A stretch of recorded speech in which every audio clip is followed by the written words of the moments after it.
뭔가 의미가 있죠. 느낌이 있습니다. 옆으로 간 1점 투시. 별로 안 좋죠. 조형적으로는. 많이 본 그림입니다. 수평선 구도의 집중. 그래서 여기가 굉장히 집중되죠. 원근법을 하기엔 대상이 원근법을 사용을 하고 있지만, 그리고 1점 투시를 사용하고 있지만, 수평선 구도가 왠지 베이스가 돼서 안정감을 많이 주고 있고요. 얘는 변화적인 요소 정도, 화면의 어떤 변화, 리듬감 뭐 이런 걸 주고, 넓은 하늘이 그걸 모두 받아주고 있습니다.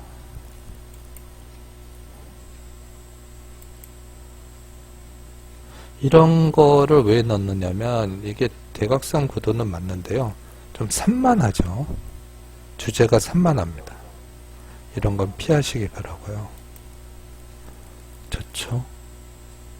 얘는 수평선 구도에 가까운 대각선 구도. 안정감과 원근의 느낌과 집중감과 뭐 이런 거고, 색깔을 다 그레이로 통일해서 텍스처를 강조했지만 어쨌든 전체적인 하모니를 굉장히 강조하고 좋은 그림입니다. 얘도 대각선 구도인데요, 뭐 사선 구도도 있고요. 여러분이 이런 걸 택하면 망할 확률이 많습니다. 그림은 되게 좋은데요, 구도 자체는 굉장히 복잡합니다. 좋죠? 주제가 명확하고, 그리고 이걸 보면 약간 그 동양적인 원근법, 블랙 앤 화이트 대비 그런 거 느껴지죠. 수평선과 수직선 구도, 안정감과 상승감, 안정감이 느껴지죠.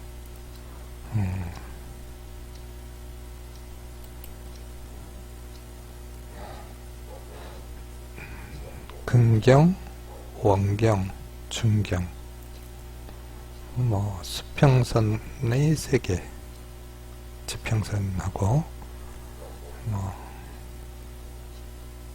저라면 요건 잘라냈을 것 같습니다.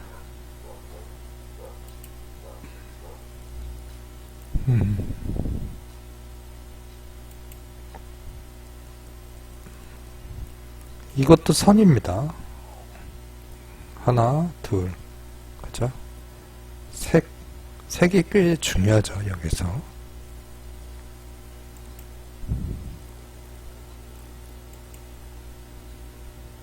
수평선 구도. 이 사람이 이걸 바라보면서 편안함을 느끼고 있다를 수평선 구도가 충분히 설명하고 있죠. 그리고 넓은 하늘, 여백, 그리고 어떤 지루함을 살짝 만회할 수 있는 어떤 텍스처, 무늬가 있죠. 네.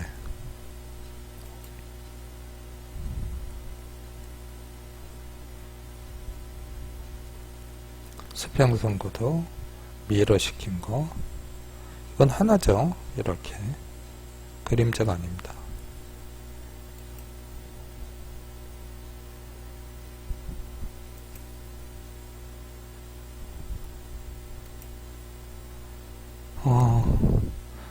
제가 좋아하는 작가의 사진인데, 이 사람은 소나무만 찍습니다. 이렇게. 그래서 여기서 보면 수직구도인데, 제가 좋아한다는 건 그냥 개인적인 내용이고요. 이거 수직석 구도인데, 굉장히 나무가 많기 때문에 되게 복잡할 수 있는데요. 이 사람이 어떻게 정리를 했느냐면, 제가 조형에 원래 처음 강의할 때 그 화병 6개 이렇게 놓여 있는 걸 설명했을 때랑 비슷한데, 앞에는 어둡게, 뒤에는 밝게, 그래서 마치 두 개,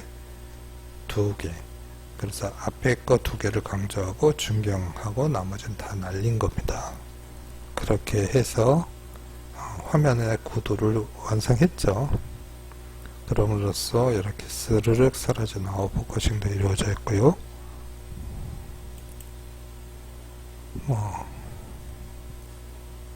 수직선 구도인데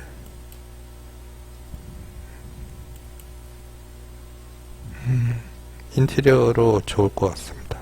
항상 숲 안에 있는 것 같은 느낌을 주는데요.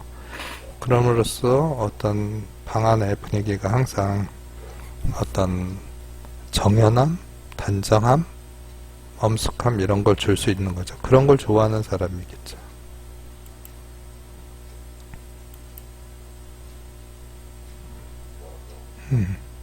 같은 수직선 구도인데 선이 되게 많기 때문에 일반적으로 엄숙함, 상승감보다는 약한 그런 느낌입니다. 주제 여기서부터 요까지 여백이죠.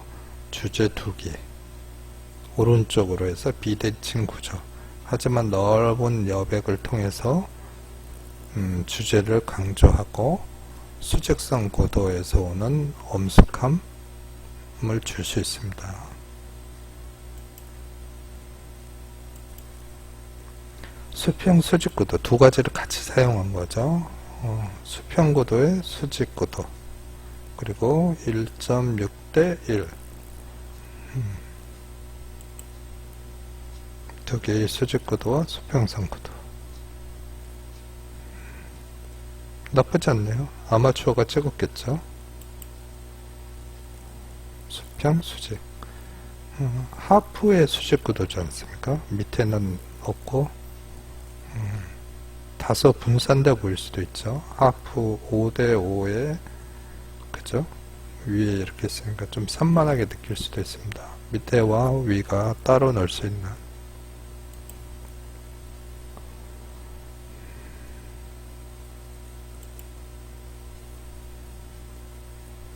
수평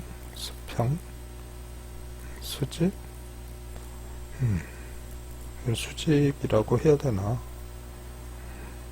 어쨌든 뒤에 게 그걸 받쳐주죠.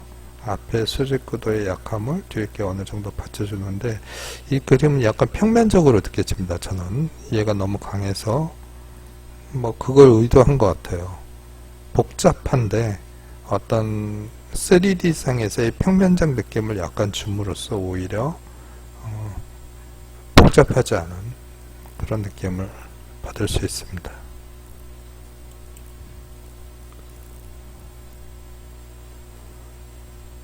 수평 수직 구도까지 우선 하겠습니다. 조형 분석법에 대해서 강의를 하도록 하겠습니다. 조형이란 무엇이냐? 세상에 존재하는 모든 것들은 아름다움의 요소를 가지고 있는데 그것을 보는 능력과 그리고 그걸 이해해서 우리가 어떤 작업을 할 때 그 안에 조형의 요소를 투여하는 그것이 궁극적인 목적이죠. 그래서 조형 분석법이란 조형을 이해하고 그걸 분석해서 제시하는 그런 과정을 트레이닝하는 방법이라고 할 수 있습니다. 이제 뒤에서 한번 보면 그 분석표를 제시를 했는데요. 그 분석표라는 건 뭐냐면 여러분이 지금 그 수업한 조형의 원리, 구도, 비례, 통일, 균형, 율동, 소재 그리고 조형의 요소, 선, 형, 명암, 색, 질감 그리고 원근법을 토대로 여러분이 어떠한 작품을 보고 그 작품에서 가장 중요한 요소대로 나열해서 쓰는 것입니다. 그래서 원래는 이렇게 조형의 요소, 조형의 원리, 조형의 요소, 뭐 원근법 이런 걸 이렇게 놓고 서로 교차되는 부분이라든가 하나만 있는 데다가 쭉 쓰는 것인데요. 그래서 뭐 예를 들어서 원반 던지는 사람에 대해서 쓰면 간단하게 이것의 시대적인 상황을 쓰고요. 그리고 어떤 거기에서 주로 사용됐던 기법, 그리고 거기에서 가장 중요한 역삼각형 구도, 그리고 사선 구도, 그리고 무게중심이 하단에 몰려있다. 그리고 뭐 이렇게 황금 비례 방법을 사용을 하고 있다. 이런 내용을 쭉 이렇게 나열하는 건데요. 결론을 말씀드리면 이것이 좀 학생들의 접근하기에 어려워하기 때문에 루펜스라는 사람이 화면 분석 구도에 대해서 논의한 게 있습니다. 그래서 이 루펜스의 화면 구도를 중심으로 강의를 하고 그 루펜스의 분석법을 통해서 여러분들이 간략한 작품 분석을 하는 과정을 가져가도록 하겠습니다. 우선 여러분이 보셨겠지만 삼각형 구도와 역삼각형 구도가 있는데 삼각형 구도는 통일감이 강하다, 안정감을 준다, 이런 거죠. 그리고 역삼각형 구도는 이렇게 거꾸로 이렇게 되어 있기 때문에 움직임, 상승감, 불안정함, 이런 것들을 준다라는 거죠. 우리가 정물에서 가장 많이 쓰는 삼각형 구도입니다. 안정감을 주죠.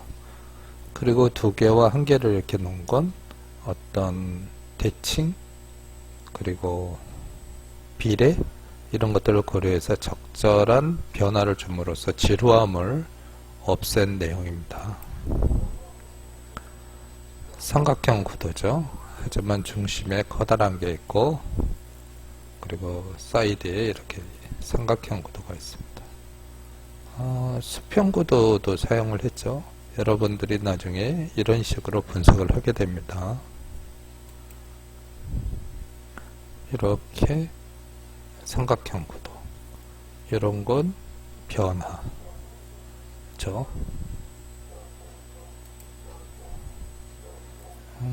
이것도 삼각형 구도로 볼 수 있습니다. 여백이 동양화는 있죠. 삼각형 구도, 지평선 위에 삼각형이 있는 거. 그래서 안정감이 기본이겠죠. 여기 삼각형도 안정감인데 수평도 안정감을 주니까. 그리고 색으로 통일감을 주었습니다. 그리고 화이트 블랙에 이렇게 대상의 텍스처, 색깔의 명도의 차이, 이 정도로 해서 완전 생블랙이었으면 너무 튀었을 텐데 적당하게 컨비네이션 되면서 이렇게 주제가 보여지는 거고요.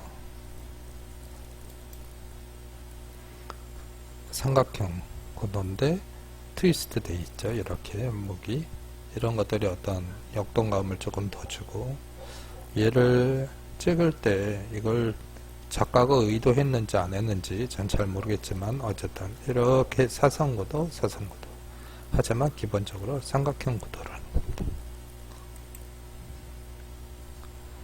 역삼각구도의 핵심은 상승감, 불안정감 느낌을 준다고 그랬는데요. 이 코끼리를 찍은 사람은 이 상승감이라는 걸 어떤 데서 여러분한테 여러 번 말씀을 드렸냐면 중세시대의 교회의 높은 천정, 그리고 그걸 쳐다보면 기둥들이 상승감을 주지 않습니까? 그러면서 경외감이라든가 어떤 위대함, 뭐 이런 것들을 강조하게 되는데, 여기서 보면 이 작품을 찍은 사람은 코끼리의 존재감, 존중받을 수 있는 코끼리 그 개체로서의 아름다움, 뭐 이런 걸 담고 싶었을 거라고 생각을 합니다. 그래서 코끼리의 긴 코와 역삼각형 구도를 이용을 해서 코끼리를 크로즈업 했고요. 그런 어떤 불안감을 컴프러치 할 수 있게끔 수평 구도를 이렇게 했고, 약간 그 상승감을 강조하기 위해서 단 위에 코끼리를 배치했다. 그리고 주변은 아웃포커싱을 이용해서 멀리 날려서 주제를 강조했습니다. 물론 텍스처도 굉장히 강조하고요. 의도된 사진입니다. 대각선 구도인데요. 대각선은 집중감을 줍니다. 대각선 하면 1점 투시, 기찻길, 전봇대의 끝, 이런 것들을 상상할 수 있죠. 원근법,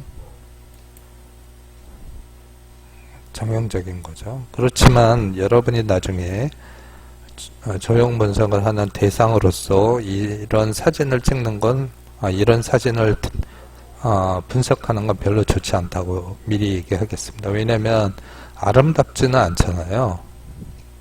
그러니까 우리가 조형이라는 건 아름다움을 담는 게 기본인데, 얘는 1점 투시 대각선 구도를 보여주긴 하지만 별로 아름답다고 느껴지지 않습니다.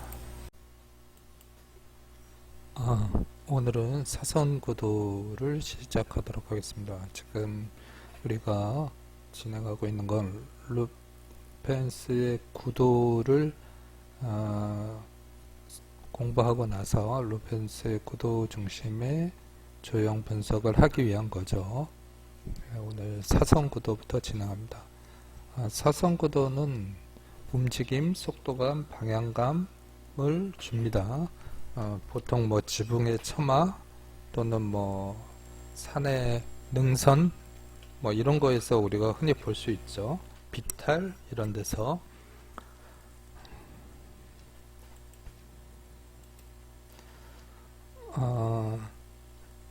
요 능선이죠. 기본적으로 수평 구도에 사선이 이렇게 있는데, 여러분이 약간 구분할 수 있는 것이, 흙이 만약에 쭉 보였다면 사선이 굉장히 강했을 겁니다. 하지만 지금 같은 경우는 이렇게 갈대로 이렇게 마치 텍스처처럼 이렇게 보여지고 있는데요. 그 사선의 느낌이 좀 다르게 느껴지겠지만 우선 기본적으로 운동감, 속도감, 방향감 같은 걸 준다는 거죠. 운동감이라는 건 화면이 기본적으로 좀 정적인데 그 자연을 담으면서 그런 운동감이라던가 변화라던가 어떤 방향감 같은 거를 담고자 하면서 그것을 화면에 구현한 거죠. 사선입니다. 호선도 연결되어 있고요. 그래서 이 그림에서 그냥 딱 보면 뭐 그냥 속도감, 움직임, 어떤 방향감 이런 걸 느낄 수 있겠죠. 기본적으로 그것을 좀 더 강조하기 위해서 뭐 블랙과 화이트의 어떤 경계 라인을 주면서 전체적으로 의도한 바가 이 사선과 호선을 보여주고 있습니다. 호선 구도입니다. 해안선 같은 데서 흔히 볼 수 있는데 큰 움직임과 강한 원근법을 보여준다. 근경, 원경 뭐 이렇게 보여주겠죠. 이렇게 호선이죠. 커다란 움직임을 보여주고 근경과 원경이 보여져야 되는데 여기서는 그냥 일출인가요? 그래서 약간 뿌옇게 처리되어 있습니다. 정광석 구도입니다. 움직임, 강한 트위스트, 이렇게 움직임과 가까이 원근, 원경, 원경, 중경, 근경 뭐 이렇게 보여줄 수 있겠죠. 동양화 같은 데서 이제 풍수화 같은 데서 볼 수 있는 구도입니다.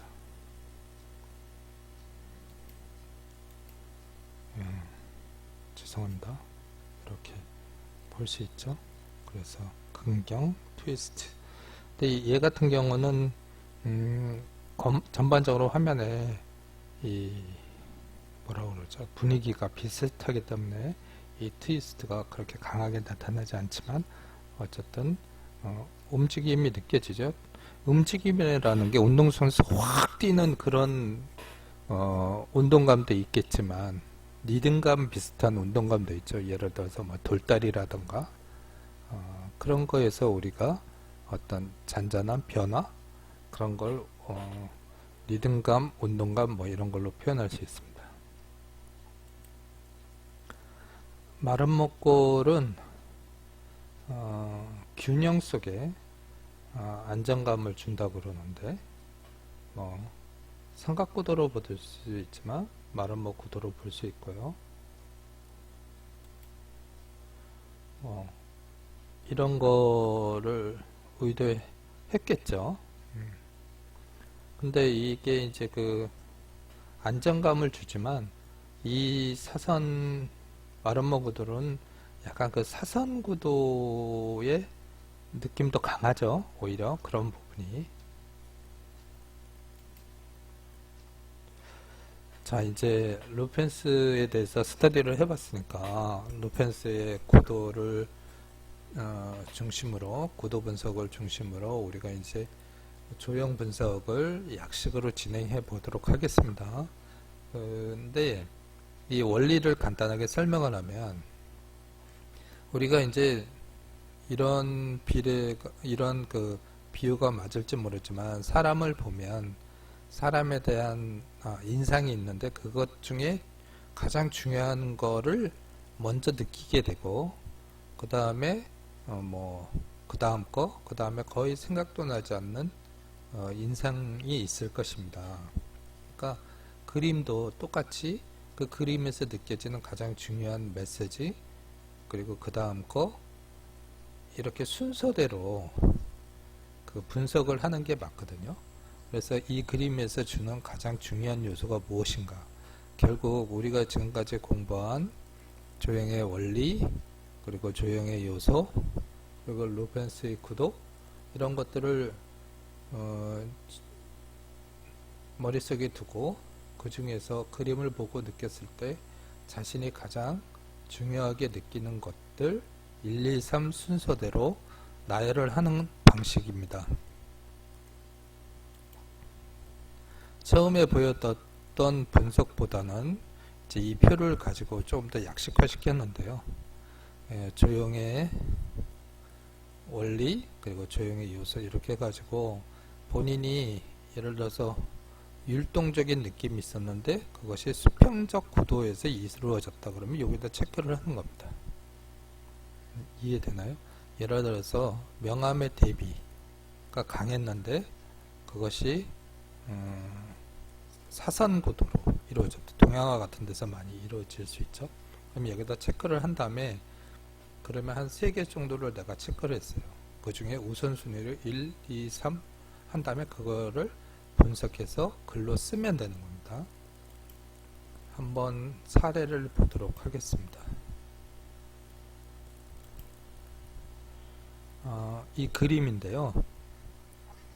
그 학부 1학년 학생들의 스케치 그림인데 그거를 나열한 겁니다.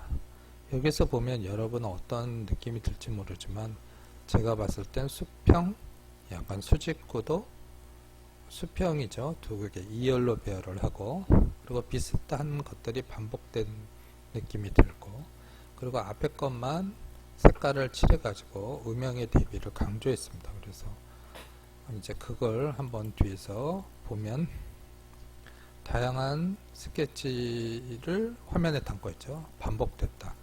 그리고 주제를 중심으로 삼각구도는 통일감과 안정감을 강조했다. 이렇게 그림이 이제 이렇게 있는데 그것을 이제 삼각구도로 통일감과 안정감을 먼저 줬다는 거죠. 그러니까 여러 개가 있는데 다소 복잡할 수 있는 걸 중앙에 안정감을 줬다. 그것을 강조하기 위해서 명암을 강조했고 원근법이라고 할 수는 없지만 어쨌든 명암을 강조함으로써 집중력을 주었고요. 그리고 강한 명암으로 동양화적인 기법을 사용을 했습니다. 그리고 연속된 그 스케치들을 붙여서 통일감을 증가하게 했고 그것이 반복과 리듬감이 생길 수 있도록 율동감을 주었다. 그리고 상하 두 줄의 수평선은 전체적인 굉장히 복잡한 여러 개의 그림을 가지고 있지만 수평선 구도로 안정감을 주었다라는 거고요.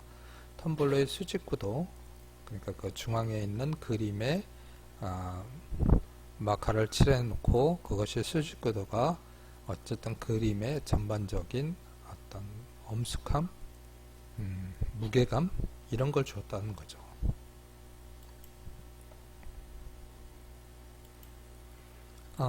두 번째 그림인데요. 이제 체육관 같은 건데 여기서 이제 이렇게 같은 것이 반복되죠. 그리고 그림은 수평과 사선 구도를 기본적으로 하고 있고요. 그리고 마카를 좀 어둡게 칠해줬고요. 한번 분석을 하면